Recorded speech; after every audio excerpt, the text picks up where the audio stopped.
जोहार हज़ारीबाग। मैं फैज़ अनवर, आप देख रहे हैं एचबी लाइव। अभी मेरे साथ हज़ारीबाग के 3 लोग हैं, 2 समाज सेवी हैं, नेता हैं और एक सीनियर जर्नलिस्ट है। आइए इन लोगों से जानते हैं जो ऑक्सीजन सिलेंडर चोरी हुई है, क्या उसमें सच्चाई उजागर होकर आएगी और जो लोग गुनहगार हैं उन्हें सज़ा मिलेगी या नहीं। आइए सबसे पहले हम लोग जानते हैं मुन्ना सिंह जी से, उनकी क्या राय है और क्या वो इस खबर को जानते हैं और कितना इस सब खबर से इत्तेफाक रखते हैं। नमस्कार।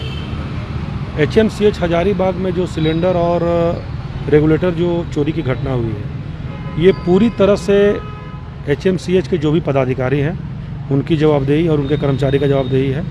ऐसा अभी तक जितना हम लोगों को घटनाक्रम सुनने में आया है, इसमें पूरी तरह से एक बहुत बड़ा साजिश है। इसमें अगर सही तरीके से जांच होगा तो बहुत लोगों की मिलीभगत उजागर होगी। इसलिए कि अभी जो विगत 2 दिन पहले न्यूज़ आया कि भाई एफआईआर हुआ, उसमें कल लगभग 200 सिलेंडर की चोरी हुई।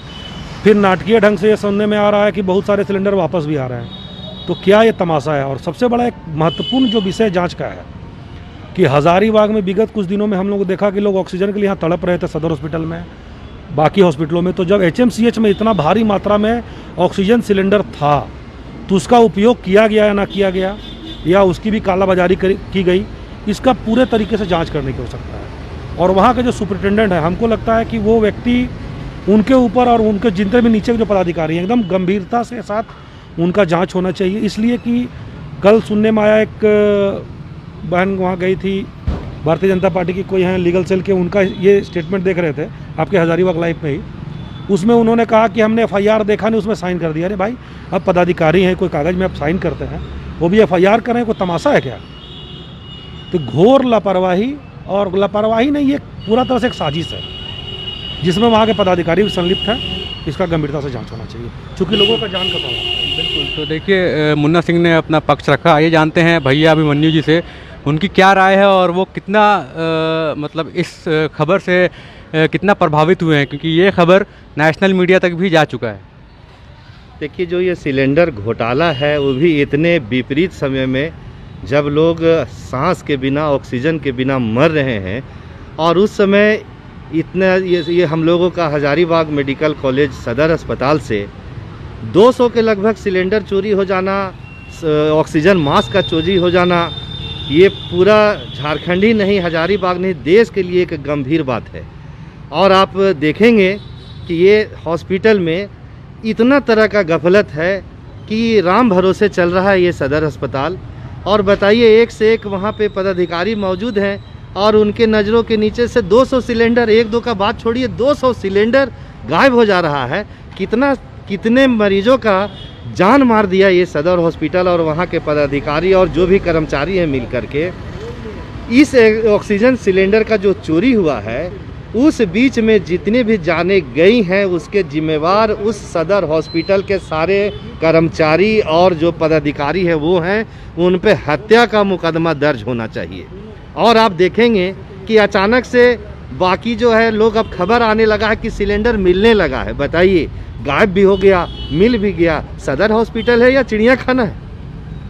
बिल्कुल। तो देखिए, भैया अभिमन्यु जी ने अपना पक्ष रखा। आइए जानते हैं सीनियर पत्रकार हज़ारीबाग के विस्मय जी से, जो लगातार इस खबर पे नज़र बनाए हुए हैं, हॉस्पिटल के स्टाफ से भी बात की और सारी जानकारी वो जानते हैं, कुछ नया खुलासा कर सकते हैं। आइए जानते हैं विस्मय जी से क्या है पूरी सच्चाई।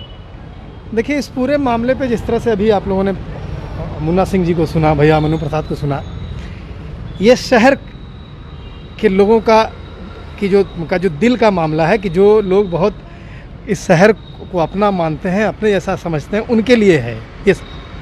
हम आपको थोड़ा सा अलग ले चलते हैं। ये पूरा जो सदर अस्पताल पहले था, अब इसको मेडिकल कॉलेज अस्पताल बना दिया गया है।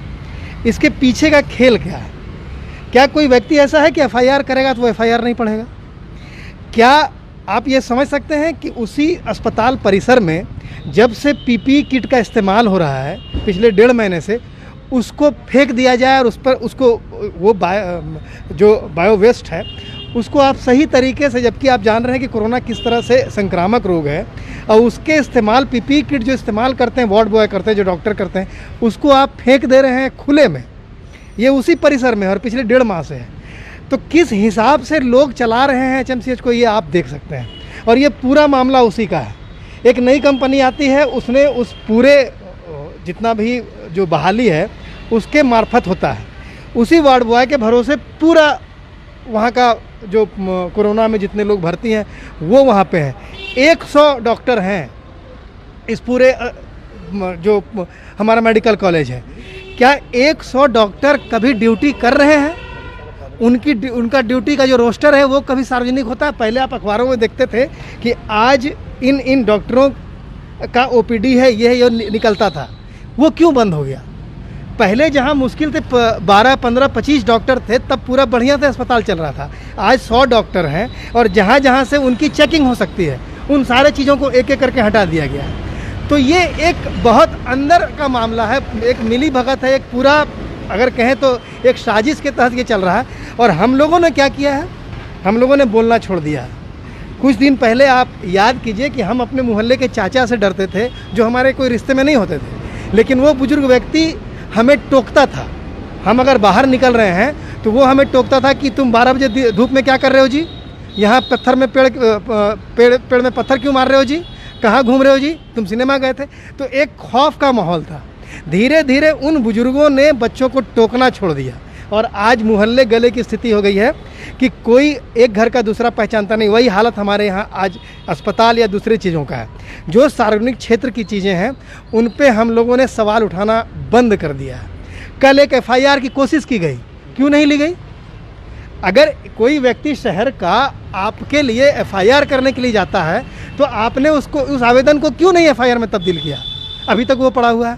तो अब शहर के लोगों को उठ के एफआईआर करना होगा, बाहर निकलना होगा, तभी ये, क्योंकि 12 बजे रात के बाद कोई भी आपको नर्सिंग होम एंट्री नहीं देता है, एक डॉक्टर नहीं मिलते हैं। उस वक्त आप केवल सदर अस्पताल के भरोसे रहते हैं। तो 12 बजे रात के बाद की चिंता कीजिए, बाकी जितने बड़े बड़े अस्पताल हैं आपको लेंगे नहीं, आपकी जान वहीं बचेगी। तो आप सब मिल के निकल के एचएमसीएच को बचाइए, नहीं तो फिर कुछ नहीं होना। और क्या लगता है कैसे और आगे की जो प्रक्रिया है वो कैसे होनी चाहिए और क्या होनी चाहिए ताकि लोगों को सज़ा मिल पाए और वो लोग बेनकाब हों जो लोग सच में इसमें सम्मिलित हैं? इस पूरे मामले में किसी एक वार्ड बॉय को पकड़ के आप बहुत ये दिखा रहे हैं कि आपने कामयाबी हासिल कर ली, तो वो गलत बात है। अगर हम इसमें जाएं तो ये पूरा मामला है कि इसमें बहुत सारे लोग हैं जो हैं, यहाँ तक कि एम्बुलेंस के जो एम्बुलेंस संचालक हैं वो भी इसमें कहीं ना कहीं हैं। उन पर भी जांच होनी चाहिए कि क्योंकि बाहर जब निकला है एक बार में वो निकल नहीं सकता है। एकमात्र जरिया है बड़े सिलेंडर, जंबो सिलेंडर को निकलने का, वो एक ही गाड़ी जाती है, वो एम्बुलेंस जाती है। तो एम्बुलेंस पर क्यों अभी तक छापेमारी नहीं हुई है? क्यों उनसे नहीं पूछा गया है जो वहाँ डायरेक्ट वहाँ जा रहे हैं कि क्या वहाँ से हुआ है?